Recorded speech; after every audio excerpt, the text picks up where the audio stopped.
Hi, and welcome to an Organized Chaos podcast. My name is Bobby Quarters. Chaos is here with me. Hey. Hey. So, we're here to talk about some movies, music, whatever else crosses our mind. But here is also the home of the most unbiased, genuine thoughts. We're not going to do anything just to say it, just to make money off of it, because we don't make a lot of money off this. In fact, we don't make anything. We just give our opinions. And our opinions are free and unsolicited, but they're not hateful ones. That is the important thing. Yes. But also, while you're here, please make sure to like, comment, and subscribe to my channel, that is Bobby Quarters, the podcast channel, Organized Chaos Podcast, and Chaos's channel while you're at it. So thank you for watching, and do enjoy.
The City Council of Blaine gave me the responsibility of putting together a show to celebrate the 150th anniversary of Blaine. I took the whole history of the town and I squeezed it like a piece of fresh bread. I think the one really important thing that I learned in working with Corky is that I do indeed have talent. My booby made a kishka. She made it big and fat. My Zeta took one look at it and said, I can't eat that. I have found here in Blaine a gold mine of talent. I think Johnny would be so perfect, don't you? He could be the next Keanu Reeves. We've got Ron and Sheila on board again. Midnight at the Oasis. Newcomer Alan Pearl. I have a very lazy eye, which these prescription glasses help. Libby. I've been working here at the DQ for about, And of course, Lloyd and I, it's like rams butting heads. Certainly, Corky has brought something to our little theatrical community. He's definitely different? You know, he can just do everything there is to do, and there's only one other person in the world that can do that, and that's Barbara Streisand. I have a little announcement to make. Mort Guffman is going to come from New York City and see our show. We have one shot at this. We've got one performance. With Mort Guffman coming to town, we need to hitch up our panties and run. And what I'm doing here is I'm creating a closed circuit. Very important to keep your cap shunted like this so you don't accidentally detonate your charge. Don't stop. I want you to create a show. This is an announcement, a revolution. The message is clear. I'll be seeing you very soon. Not if I see you first. For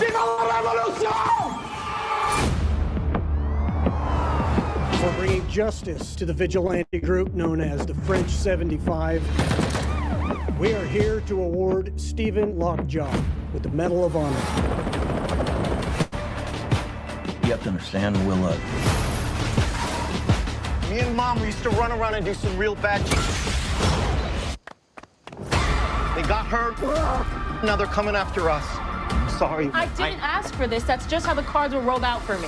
It's not cards. You don't roll cards. It's dice. Dad, what is wrong with you? You're right. Let's go. I got a tunnel. Whoa, what's going on? I need a weapon, man. All you got is goddamn nunchucks here. You know where I can get a gun?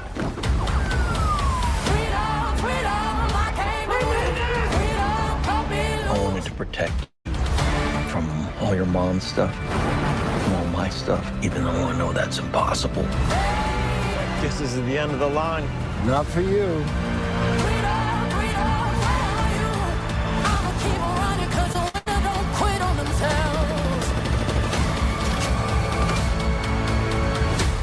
Whoa, who's this? Oh, they're just my friends. Now, is that a he or a she or a they? It's not that hard. They, them. Okay, I just want to be polite. Keep running, jumping the aqueducts, fire hydrants and hazardous smoke alarms on the back of us. But mama, don't cry for me, rap for me, try for me, live for me, breathe for me, sing for me. Yo, say it. Say it, baby. Love you, Bob. Love you too. You know what freedom is? No fear. Just like Tom Cruise. We're in Hawaii, baby. This is crazy.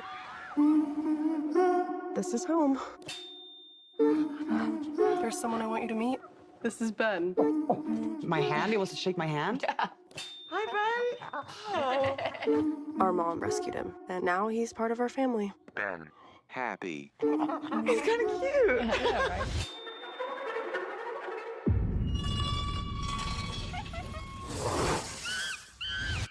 Ben? Did something bite him?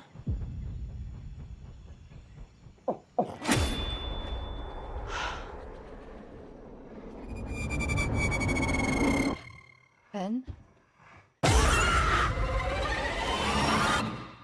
There's something wrong with Ben.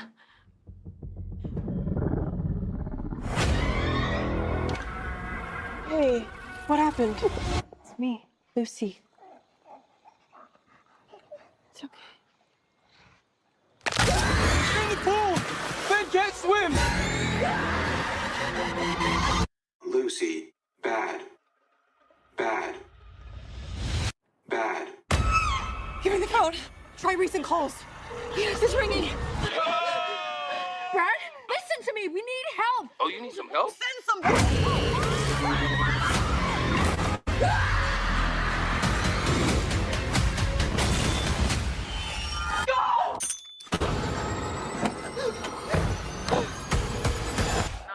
What's your emergency? Here, just send the police.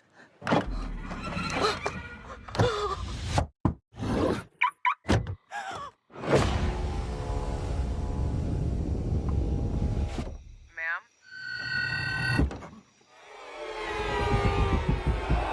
He found me.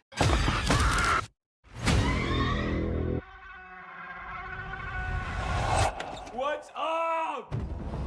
Sure this is the right place? Who the hell has a pet chimp?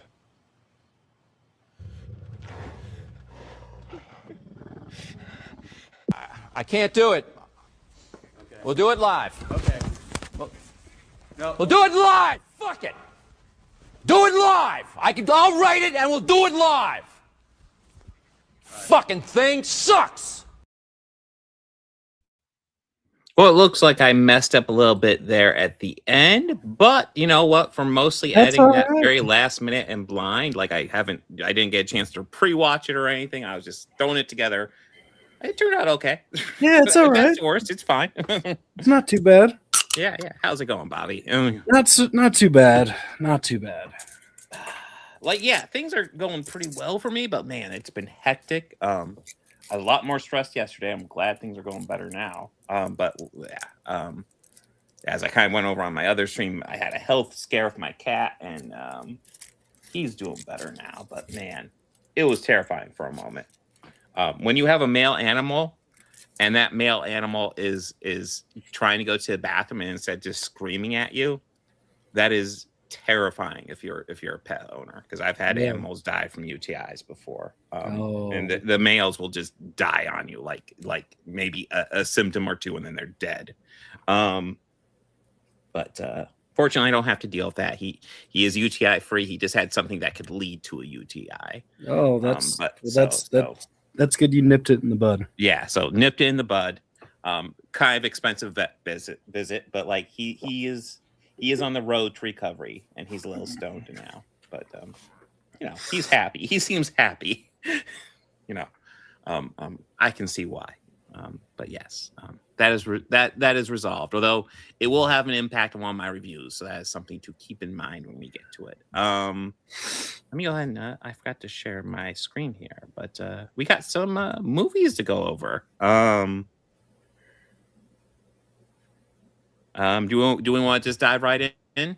Yeah. I just hold on. Check your email. I mean email? I don't have email. Hi, Elam.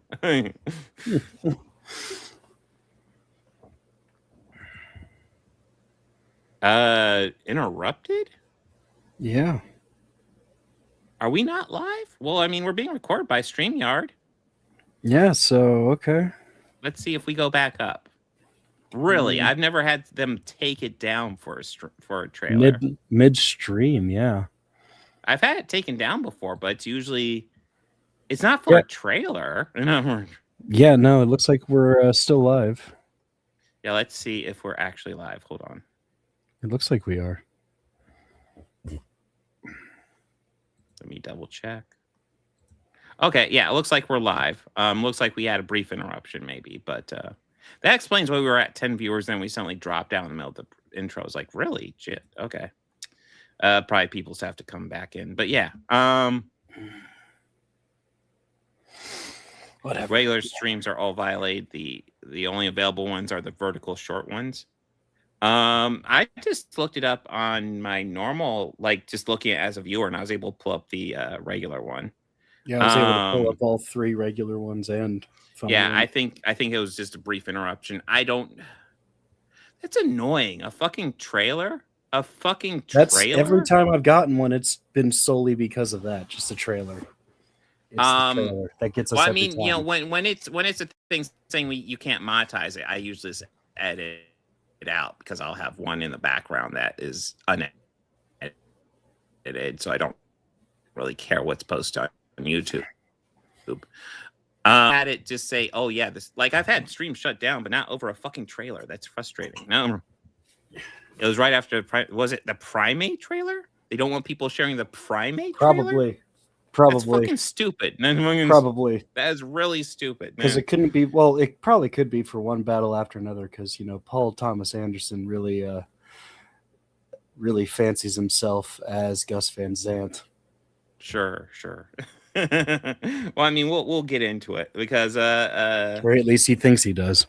Well, we'll get into it, but while we're actually still live, that was lovely. Yeah. Let's dive into the first one on the block. Waiting for Guffman. Yes, the movie everybody's been demanding we cover, which is of course Waiting for Guffman. Well, this is actually Chris' suggestion to dive into the Christopher Guest verse. Chris, yes, we see you, Chris. To dive into the guest What's verse. up, Yeah, Chris? the Christopher Guest verse after doing a bit of the Snyderverse, which we will still be doing more of. We got that on the agenda. We're going to be talking about Deuce Bigalow in a week or two, pretty soon, I think. But after talking about the Spinal Tap, we referenced a lot of the Christopher Guest mockumentaries, and he's only done 4, and I've only seen 2 of them before this. Waiting for Guffman is one of the ones I have not seen, so now I've seen 3 of them. But the only ones I'd seen before this would be Mighty Wind and Best in Show, which I think are probably the most popular of the 2. Definitely. I think Best in Show is by far probably the most popular, but this Mighty Wind is. got quite I think this is the first one that he did. Yes, it is. And I think it's niche enough that like it's definitely targeted to an audience. Oh yeah. Well, so storyline wise, this is a thrilling documentary about a small town theater performance of the history of that small town, done by all the locals, and it's being run by Corky St. Clair, who is I'm sure we got a photo. Well, I mean, he's here. It's Christopher Guest, and he is running this show. Essentially he's going to do a play, and then they find out that this play is going to be viewed by someone named Guffman, who can give them the okay on whether or not this will become a Broadway show. So they're all really excited. They want to perform really well for this play. And kind of this picture here kind of gives you the lead players here. So, I mean, Christopher Guest co-wrote and directed this with, and he co-wrote with Eugene Levy, who's right over here. But we also have Parker Posey, Catherine O'Hara, and Fred Willard. There's a couple other players, but I would say these are probably the 5 primaries we follow mostly. And I will also say that these are also actors that you will see in all of these movies. Oh yeah, He uses absolutely. the same actors quite frequently. Mm-hmm. Well, one of the fun bits of trivia, because I was disappointed because oh, now the Spinal Tap guys showed up. I was kind of surprised. But did you see who wrote the songs for the play? Yes. It was some variation of all the Spinal Tap songs. It was Harry Sheeter and Christopher Guest. Yeah. And Michael McKean. Yeah, Michael McKean. All some variation of them writing it. So I guess you could argue the songs for this play are by Spinal Tap. Well, yeah, and they also wrote all the stuff in A Mighty Wind, which they also perform as a trio group in that. Mm-hmm. And it's funny because they also do a Rolling Stones cover. They do Start Me Up. That's right. They do something like that, don't they? It's hilarious. No, yeah. This is a fun and charming movie. And yeah, I think for me, like what really got me was the opening bit. And the opening bit was them deciding how to handle this big event that they were doing. I don't see a clip of it, but like it was like the Larry Miller was there, and then there's a couple other people who were there, and it was he plays the mayor. Yeah, which is he's got some funny moments too. But like they're deciding they're gonna have this big town event, and then all of a sudden they start talking about okay, we should probably have a rifleman here and here, and it's like, wait, we're getting riflemen in here? Why? And they're like, yeah, trouble last year. Yeah, it's very important because last year there were some eggings going on, so we need to make sure we have some riflemen ready to take them out. And it's like, oh my god, that's hilarious. That's like, such a Christopher Guest joke. Yeah, just really, really under like first joke, and it's like that's hilarious. Larry Miller is underrated. I always enjoy seeing Larry Miller pop up in something. Oh, he absolutely is like it's delightful when you see him in something. Mm-hmm. And I think the most recent thing we saw him in before this was God Bless America. Yeah, I was about ready to say it was one of flawless performance. Old with ones, yeah. But yeah, he was the reality TV dad. Yeah. That was a good movie too, but yeah, that was. But yeah, this was just a really charming movie. I love the lead actors. They all do like a great job. Like I said, the leads of these guys. And it's kind of funny. Like they're getting to the play, and like there's lots of jokes throughout, and it's pretty funny, and I like just how bizarre all this is. But there is a charm to it. And then they get to the play. And real quick, before we get to discuss too much of the play, Eugene Levy does this amazing thing where he takes off his glasses and he causes one of his eyes to essentially go lazy. And it's like, oh my God, that looks so convincing. That one, yeah. And both of them went cross. Yeah, he just took off his glass and they both go cross, and then he puts it back on their normal. It's like, because essentially it's the play is going throughout the history of the town. There's going to be periods before glasses were invented. It's like, you can't wear the glasses for this one. He's like, okay, but I have a really lazy eye. It's not just that I have bad vision, which is really bad, but I have a really lazy eye. That also seems like something that was come up with when they were filming that scene. Yeah. Well, just the fact that Eugene Levy can do that with his eyes so convincingly, it's like, yeah, you got to throw in a joke in there about that, right? But like, I actually was kind of shocked, I guess, going into spoilers for the ending. So they put together the play, and it's a low budget little town play, but like overall, there's definitely some wobbly stuff, but like overall, it's like, okay, that was surprisingly all right, you know. And then the joke ends up being that like Guffman never shows up. So they put on this decent play. Like, I wouldn't call it Broadway worthy at all, but they do all right. And then, you know, they never get Guffman. And this movie actually hits you a bit in the feels where it's like, oh, like, you know, these goofy characters, and you actually end up caring a bit at the end. It's like, oh, that's actually kind of a sweet story. Yeah, so like, I hadn't seen this before. I enjoyed it quite a bit. Bobby, what do you think? I enjoyed this. This was really hilarious. Mm-hmm. I haven't seen it in a number of years, but it was funnier than I remember. Yeah, we need those riflemen set up because, you know, we can't have an egging go on like last year. Yeah, no, this is great. I think our primary cast members all did a great job. Catherine O'Hara is always great. It's great to see Fred Willard, especially since he passed not that long ago. Parker Posey, someone else who's always great, and you know, obviously Eugene Levy and Christopher Guest are always great as well. So, solid cast. Oh yeah, David Cross had a brief cameo as well, which is hilarious because that's right, he did. Yeah, the town has a history with a UFO, and he's like the UFO guy who's explaining the crop circle and stuff. And it's like, sure. It's such a perfect role for him. Yeah.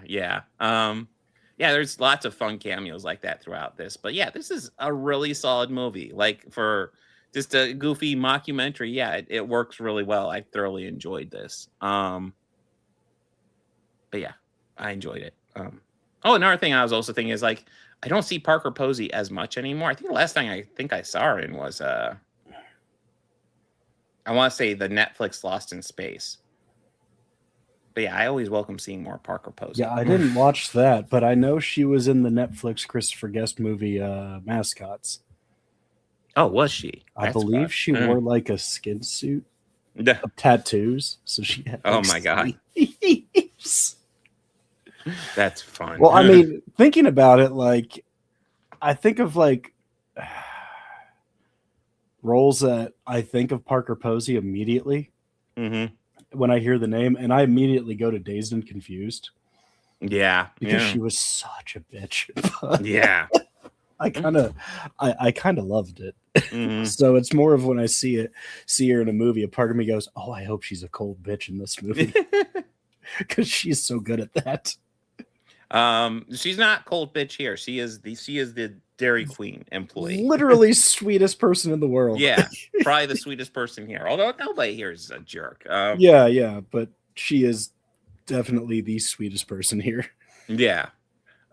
Catherine O'Hara is always great. Yeah, Catherine O'Hara is amazing. This actually made me really excited because I knew we're going to be watching A Mighty Wind soon. So this movie made me excited to watch A Mighty Wind. Yeah, that is Mighty Wind next up, or is I don't know which one's next. I don't remember what order they came out. I want to say Best in Show would be next. Maybe, yeah. Best in Show should Hold be on, fun too. I hold haven't on. seen that in a moment. That was in 2000, Best in Show. And A Mighty Wind was 2003. So yes. Okay, I was right. Best in Show is next. Okay, that makes sense. Well, yeah, this was 96, right? I want to say. Yeah. Sounds right. God damn, it doesn't feel like that long ago, too. 96 does not feel that long ago to me. No. But yes, No, I it thoroughly really enjoyed this. This was doesn't. fun. Anything you want to add, Bobby? No. Okay, I guess, are we ready for one battle after another? Yeah, let's dissect it. Okay, well, I guess I'll go ahead and lead off with this one since this was my pick, and then the next one's your pick, so I'll let you lead off with that one. Okay. So I have a very mixed history of Paul Thomas Anderson in that largely there's a lot of his movies that I pretty much like. There'll be elements I really appreciate, but overall I do not like the movie. I think one key examples would be like There Will Be Blood.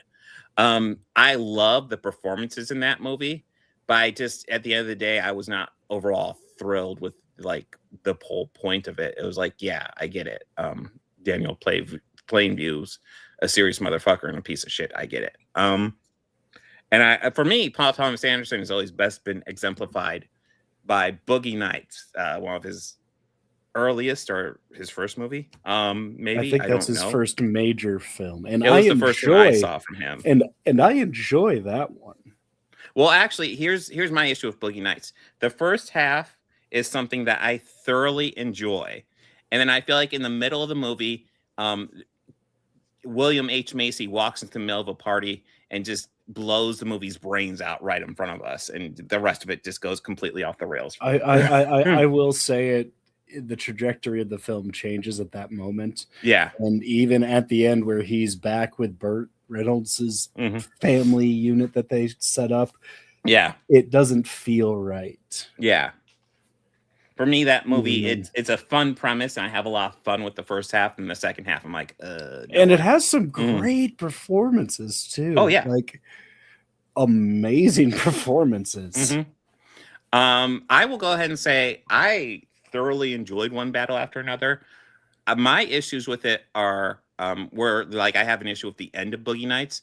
My issue with this one would be the first act, which is kind of messy and all over the place, just kind of to get it into a position it needs to for the second act and third act. I also think it's a little bit redundant with how they deal with Corporal Stephen Lockjaw, who, by the way, brilliant name. I love that name. But I think it's a little bit messy on those fronts. But overall, I thoroughly enjoyed what they did with this movie. I enjoy kind of this look at, like, you know, it's kind of like we see extremists on kind of like the left and the right here. And, you know, kind of on the left, we're dealing with people who are trying to free illegal immigrants and help out people who are a bit lesser. But they're also a bit flaky. And have tendency to get super stoned and not be the most functional people out there.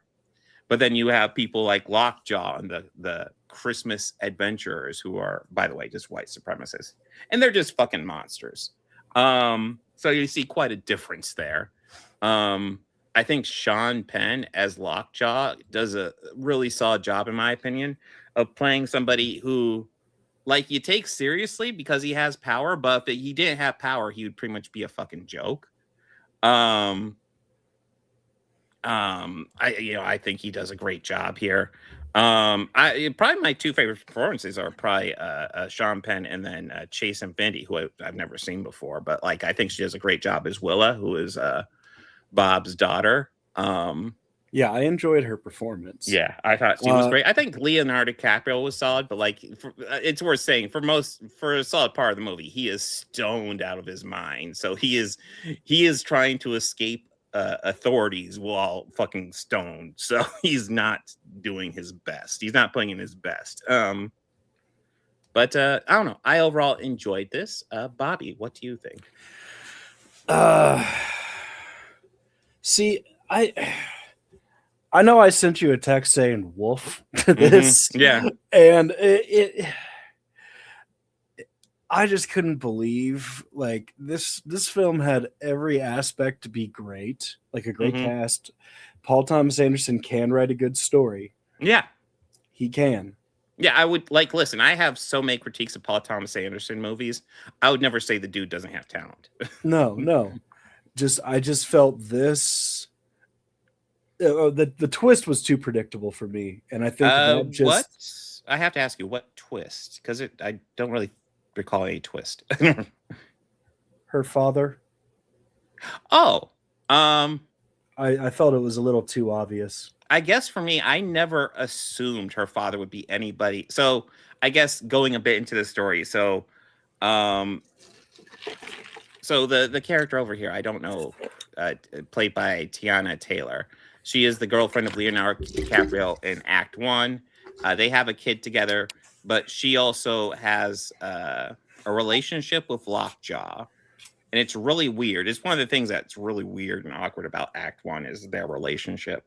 Because, like, he semi-rapes her, but, like, I don't know. It doesn't seem like she's completely not into it either. It's really weird. I don't like either of their characters. I think it's kind of designed that way. But I never once assumed that she was biologically Leonardo DiCaprio's kid. I always assumed she was Lockjaw's kid. That's why it worked better for me. I just felt it was too obvious, and how they tried to play it off as a big shock. I guess that kind of was just really. That's just like it's so obvious. Like, oh yeah. Well, I think why are we building into this? I think the shock was a bit more for Willa's sake because like the result of that. So Lockjaw is joining the Christmas Adventurers group, and in order to join that group, one of their qualifications is that you can't have relations with anybody who isn't white, because they're racist pieces of shit.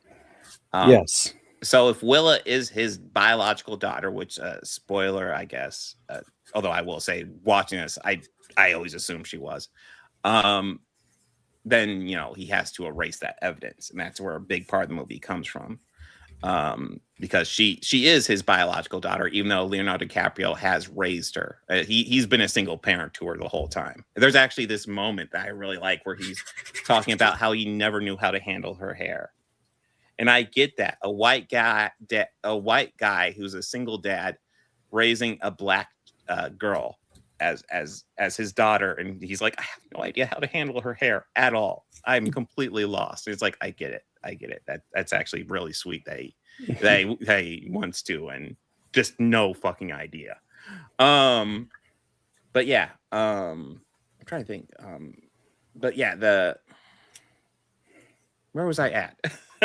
How there was a lot of good that they put into it, like how he couldn't handle her hair. Well, yeah. That was the point you were making. Yeah, I like that. There was aspects of it. Yeah, like he is her father, regardless of her biology. Leonardo DiCaprio is her father. And, and I do think that the movie even makes a moment to take that when they're doing the DNA testing.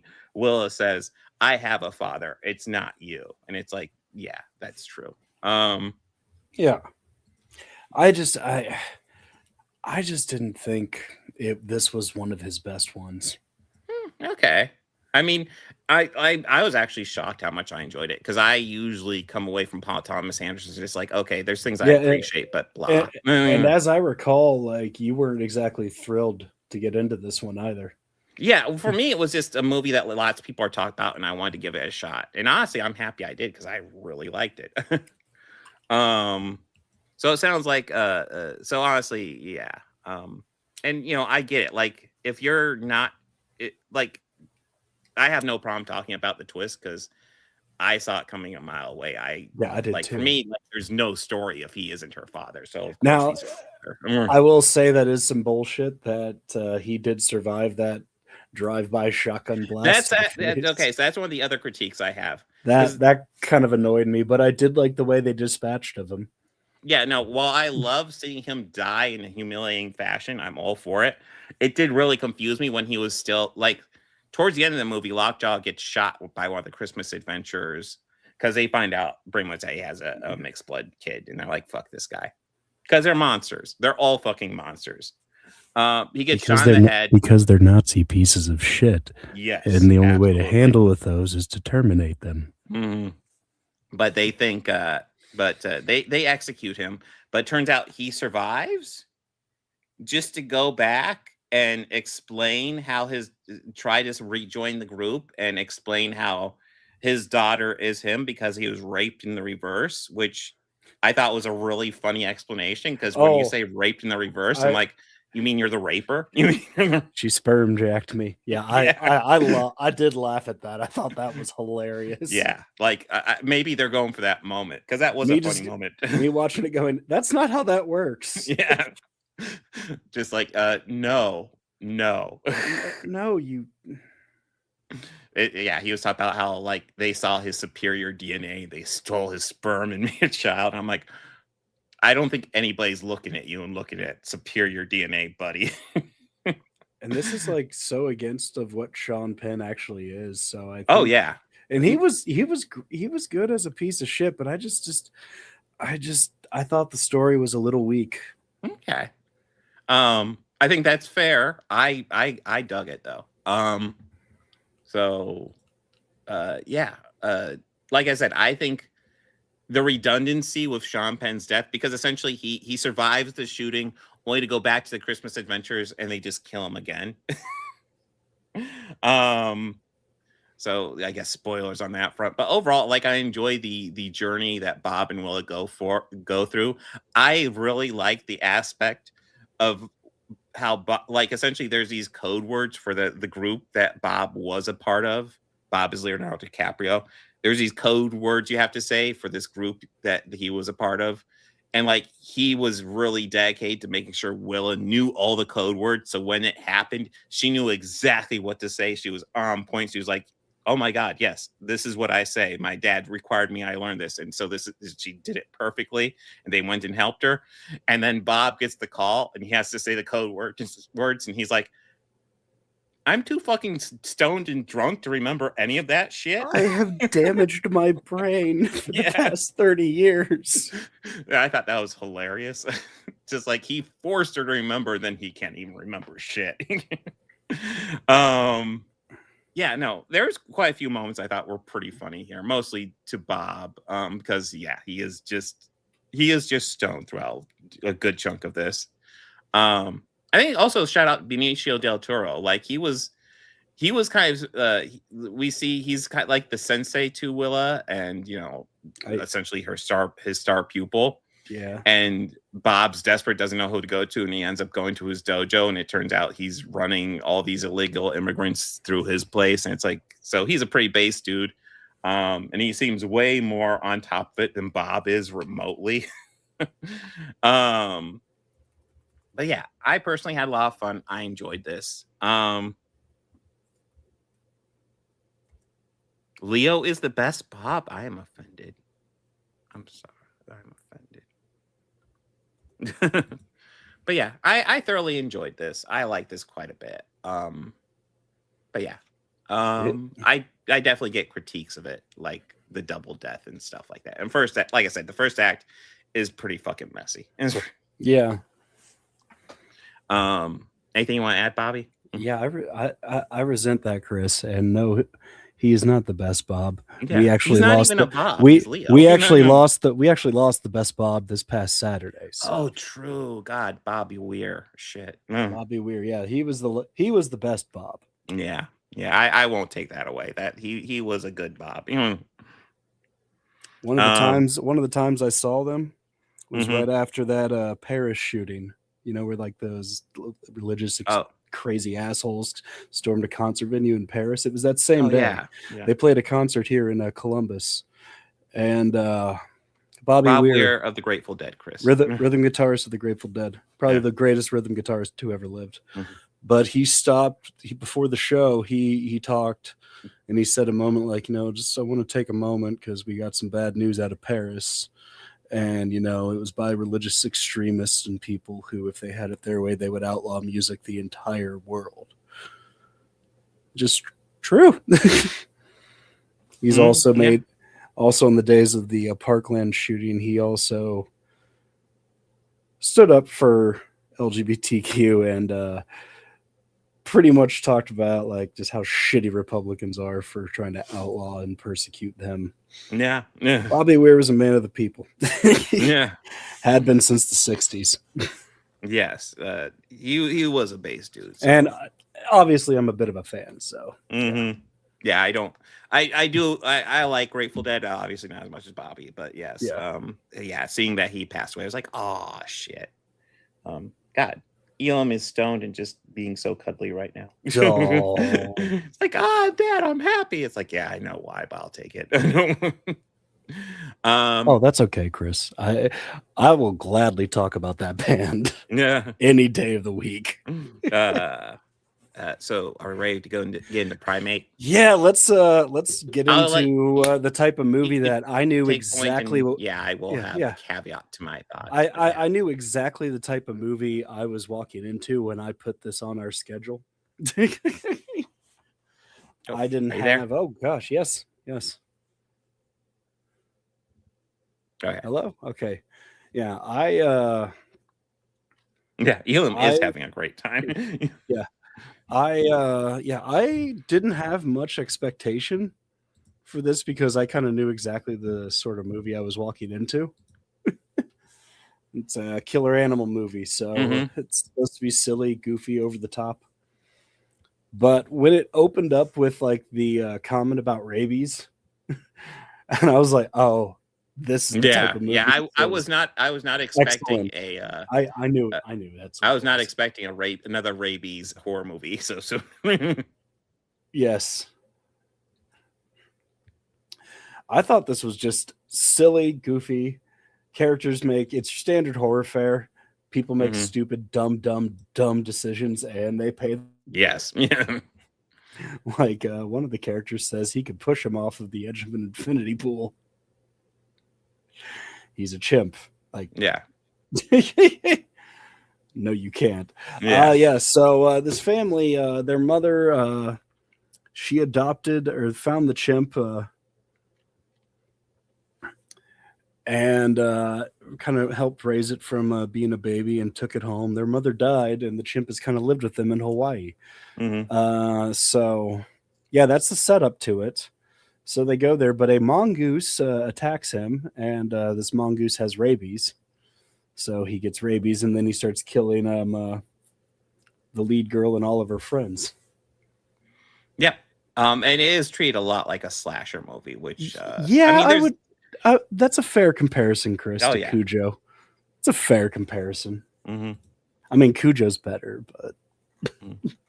Well, I mean, I know the filmmakers were bragging about practical effects, and like the gore effect and the creature effects in here look excellent. How about God, that? it is very, very gory. How about that opening kill? Did that remind you of Hellraiser a little bit? No, we saw his face getting ripped off. It's like, holy shit. Immediately, I was like, I didn't think we'd be getting a Hellraiser reference in this. Yeah. All right, cool. I'm here for it. Yeah, no, this is super gory. I have to add a caveat because, so I wasn't like I knew this was happening, but like, I planned to see it Tuesday night after work, so I scheduled go see it. And Elam is, when I wake up Tuesday morning, Elam is acting really kind of like he's doing the thing where he's crying out, but then he doesn't want me to get close to him. So essentially he's acting sick, and it's making me really concerned, but I couldn't really do anything before work. So I went to work really concerned and hoping everything's okay. And then I find out like, essentially I do find out like he's fine, but like it's good to take care of it and nip it in the butt.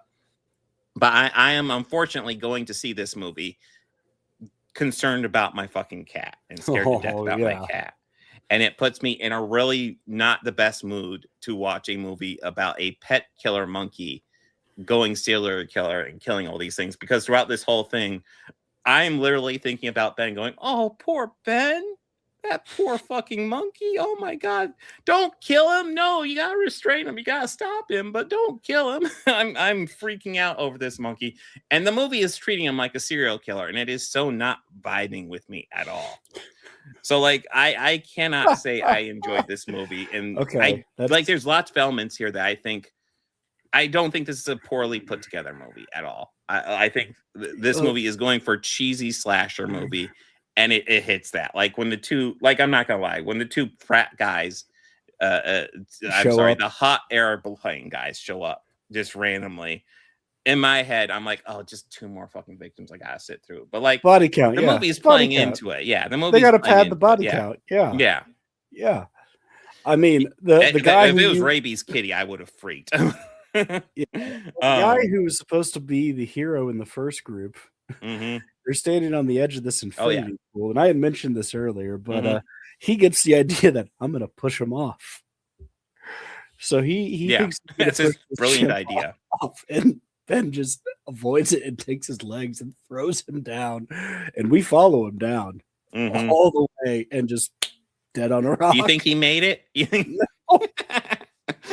As his head hits the fucking rock very violently, I'll say juicily. that this movie was it's another great line in horror movies I've seen in the theater where something like that happens and there's just you hear in the back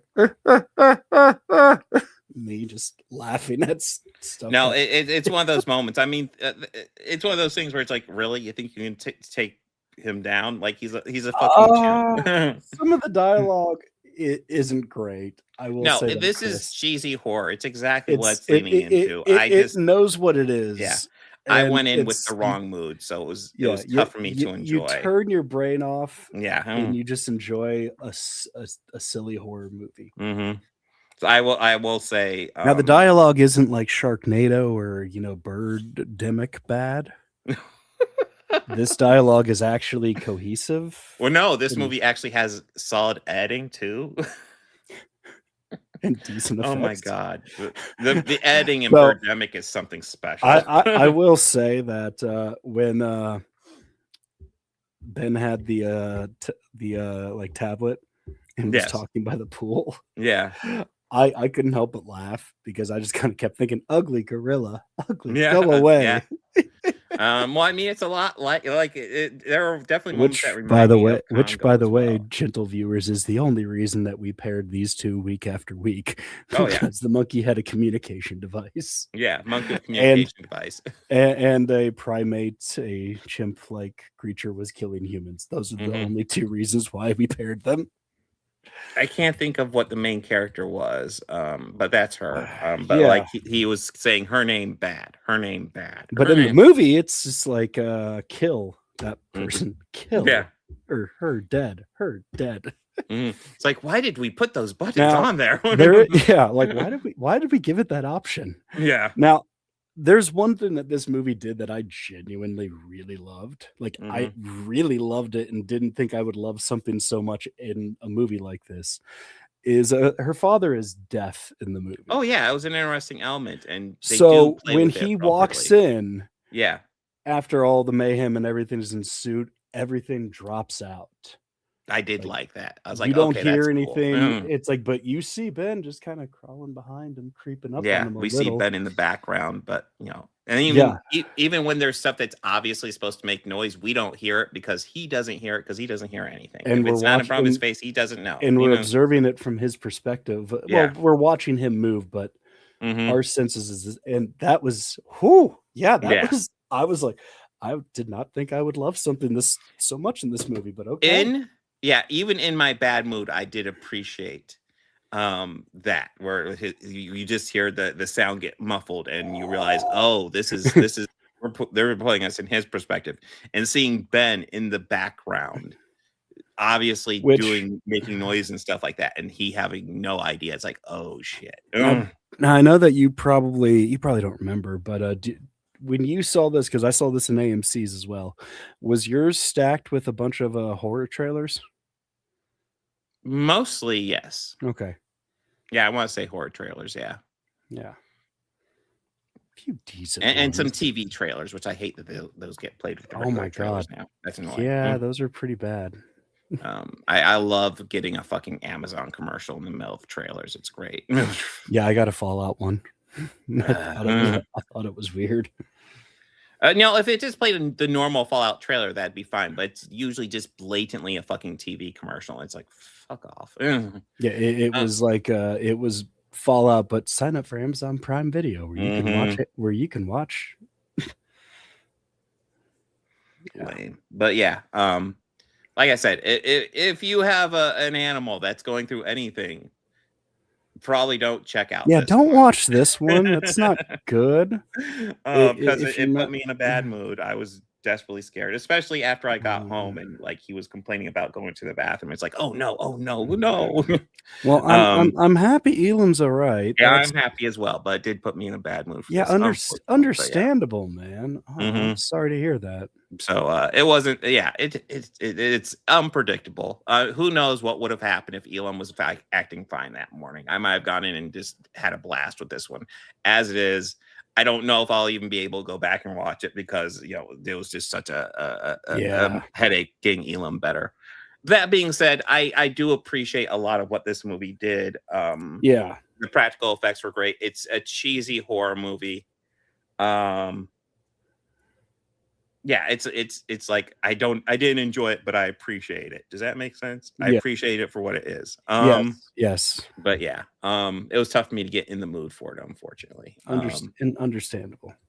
But yeah, I will say I did find it a little ridiculous that the house was like in the middle of an island. Of the islands around Hawaii, and it's just like, oh, okay, they live in a completely remote part. Like, well, I did think it was funny when the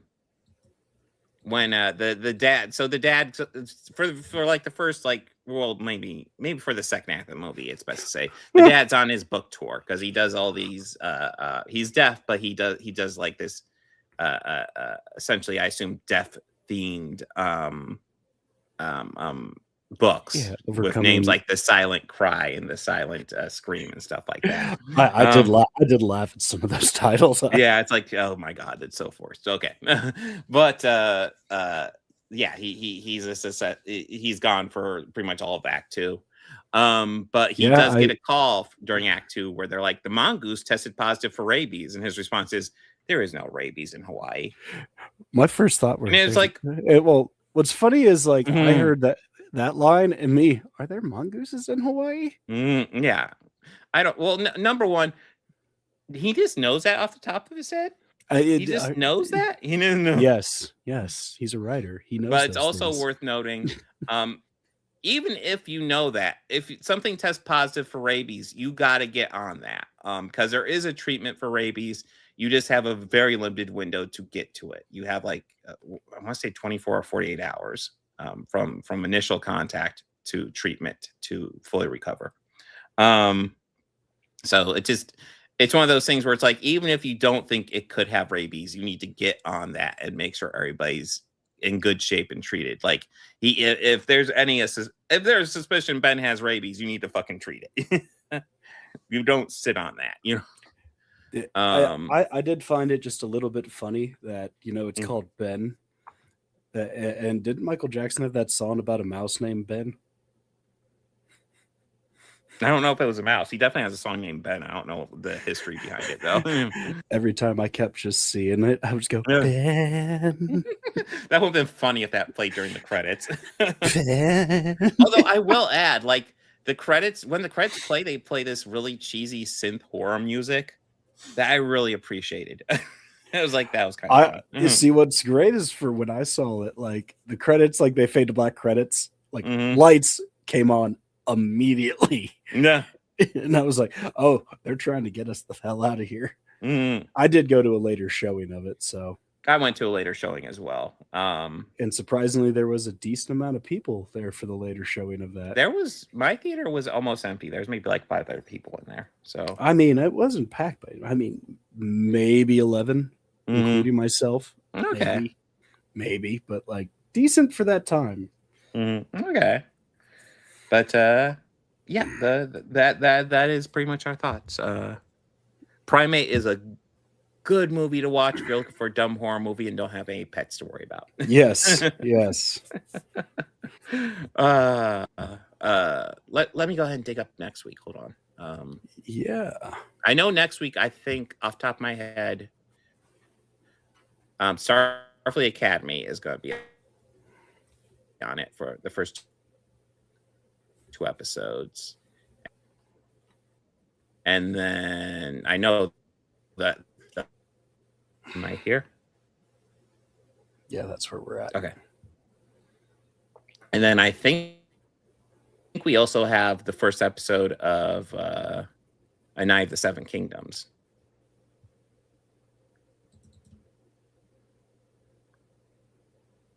And then I don't remember what else.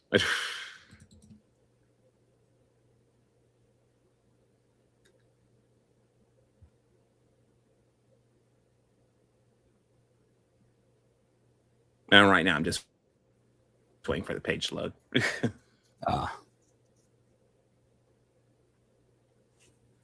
What the hell? There it is. Or is it? I love watching a spinny circle on live stream. Oh, that's always great. Oh yeah, 28 years later. Okay. I'm shocked how quickly that's coming out. Because I was like, wait, has that even been a year old yet? And yeah, the last one came out in June. I'm like, holy shit, we already got the sequel. The reviews for it are really good as well. So okay. Well, we'll see how it actually turns out. But yeah. I don't know. The only stuff I've heard is the same, like, tired boo-hoo arguments. It's the same reason why they didn't like 28 Years Later. Oh. Naked zombies I apparently bother them so much. I appreciate that did something different. I was not expecting that. So, what do you think of the trailers we've seen for the Cult of Jimmy's? That's the part that I am most concerned about, because I don't know what to think of that. It seems really weird. It seems like very dated from the 90s. Do you know who Jimmy Salva was? God, is that the guy who was at the PDF file? The British guy? The kids show guy? Yeah. Yeah. Who had, a job on the BBC for decades. I mean, all of that broke after the first film came out. And if we're to think that they're a cult of Jimmy's, they must have been diehard fans. We will have to see how they play with it. I mean, look at them. Yeah. Yeah, they do. They do vibe like that. Yeah, they knew. I think it's kind of obvious. Yeah. We'll have to see how the movie plays with it. Like I said, it's the most questionable part, in my opinion. The movie also, from the trailers, it seems like Ray Fiennes has a much bigger role in this one. So I did think he was interesting in the first one. So I did too. He played the right type of crazy person you would meet. In he's like crazy, but like empathetic and nice. Justifiable crazy. Yeah, he's living in a. He's like, honestly, an argument can be made. He's as sane as you can be living in a crazy world. Yeah. He's just coping. But yeah, I am interested to see how that movie turns out. But yeah, that will be next week. I don't have my schedule for next week, so we won't be able to plan out exactly, but we will figure out. The plan is Tuesday. Yeah. The plan is usually Tuesday, but if it's like this week, it may not work. We'll find out though. We'll figure it out. Yes. Guys, thank you so much for joining us. Make sure to like and subscribe to all the channels. Both. That includes Bobby Quarters over there, Organized Chaos Podcast, Organized Chaos, and Elam. Do you have a channel? Not yet. He's like, I'm stoned, Dad. Put me down. We'll get him an Instagram handle. Yeah, Elam the cat. Yeah.